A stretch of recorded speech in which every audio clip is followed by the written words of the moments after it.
the example of Muhammadur Rasulullah sallallahu alayhi wasallam. Did he ever hold anyone's past against them? Never did. Never did. Too many examples to list on here.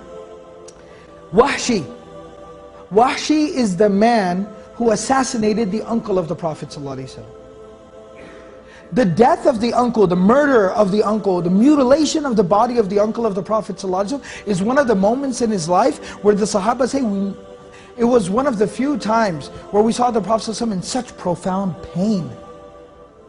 Like he was crying. He was so deeply hurt that when they came back into Medina, the Battle of Uhud, many Muslims had died on that day. And he could hear different family members crying when they were receiving the news of the death of their family member. The Prophet ﷺ started to cry as they were walking into Medina, and he started to say, today there is somebody crying for everyone who's died.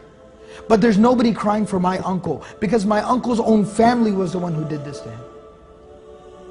That's how much pain he felt. But the man who carried out the assassination, the hit on Hamza radiallahu anhu, Wahshi, not only does the Prophet ﷺ not hold a grudge against him, but the Prophet ﷺ is the one who is having letter after letter after letter sent to Wahshi. Tell Wahshi to become Muslim. Tell Wahshi to change his life. Tell Wahshi that he should accept Islam. Tell Wahshi that Allah will forgive him. That's how merciful the Prophet ﷺ was. That's how willing he was to overlook people's past.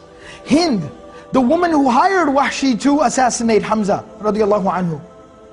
And after he goes to her and he tells her the job is done, she goes down into the battlefield, she walks up to the dead body of Hamza lying there, she pulls out a dagger, she cuts his ears, his nose and his tongue out, strings them up and keeps them as a souvenir. This is a woman. She then takes the dagger, puts it in his body, rips his body open, pulls out his internal organs and mutilates his body. This is a woman. She takes his clothes and rips his clothes off and completely exposes his body. A woman who did this. That's how much he hated the Prophet ﷺ. And that's how horrible, what a horrible act she had done to the Prophet ﷺ and his uncle. But on the day of Fatih Makkah, the Prophet ﷺ doesn't do anything to her.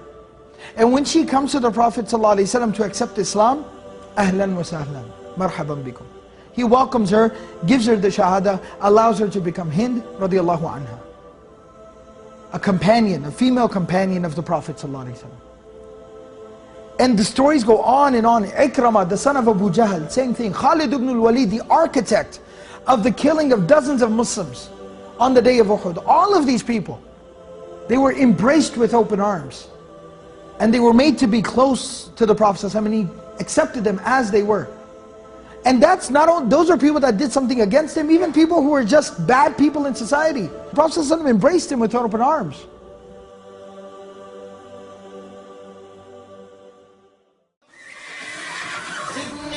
بذكر الصافلات صدى كالشهد يروي قلبي الصادي زدني بذكر الصافلات شذا أغري به الريحان والكادي زدني وأسكن في دمي أملا أرمي به أحشاء حسان